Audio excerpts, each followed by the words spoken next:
Jean-Luc Mélenchon, il a choisi cette journée, jour anniversaire du lancement de la Commune de Paris, sur la place de la Bastille, pour proposer une constituante. Une constituante, ça doit vous rappeler quelque chose. 1789, c'est comme ça que la République a été fondée. Et vous voyez, il se rattache à travers les âges à la grande histoire de cette République et à laquelle il veut évidemment marier la gauche.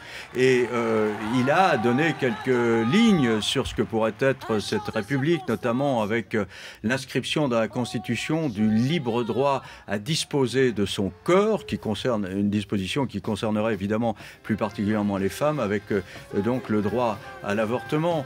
Avec l'euthanasie également, il a parlé de la fin de vie également. Oui, de la fin de vie. Jean-Luc Mélenchon, finalement, vous savez, il veut incarner cette puissance de la gauche traditionnelle qui parle à l'âme de la France. Finalement, même quand les gens ne sont pas de gauche, la révolution, ça éveille quelque chose, la fraternité, ça éveille quelque chose. Et donc, il veut apparaître comme étant le véritable opposant à Nicolas Sarkozy, celui qui est capable de mobiliser. Alors évidemment, ça pose un petit problème à gauche, ce dont on parlera tout à l'heure avec lui dans l'émission BFM TV 2012, puisqu'il est notre invité. Alors on attend les 30 000 militants, là il y aurait peut-être 100 000 militants, c'est une surprise l'effet Mélenchon. J'ignore totalement combien il y avait de militants, il y avait du monde, voilà, disons qu'il y avait du monde, parce que les bagarres de chiffres c'est épouvantable. Bon, je crois qu'effectivement le parti de gauche, enfin le front de gauche dit qu'il y avait 100 000 personnes, bon c'est possible, il y en a peut-être moins, franchement on n'en sait rien. Ce qui compte, c'est qu'il a réussi son opération. D'abord la météo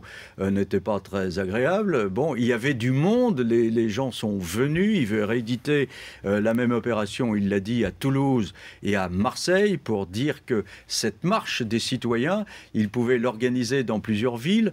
Je crois que Jean-Luc Mélenchon est en train d'essayer de constituer un front qui pourrait continuer à exister après l'élection présidentielle. Je crois franchement pas, même s'il dit le contraire, bien évidemment, mais je crois pas quand même qu'il se fasse trop d'illusions sur ses chances de remporter l'élection présidentielle, mais il veut peser de tout son poids sur la suite, en constituant une force électorale majeure, parce que c'est ça aussi qui compte chez lui, c'est qu'il veut arriver par le vote. Quand il parle d'insurrection, c'est une insurrection dans les urnes, ça n'est pas l'insurrection armée.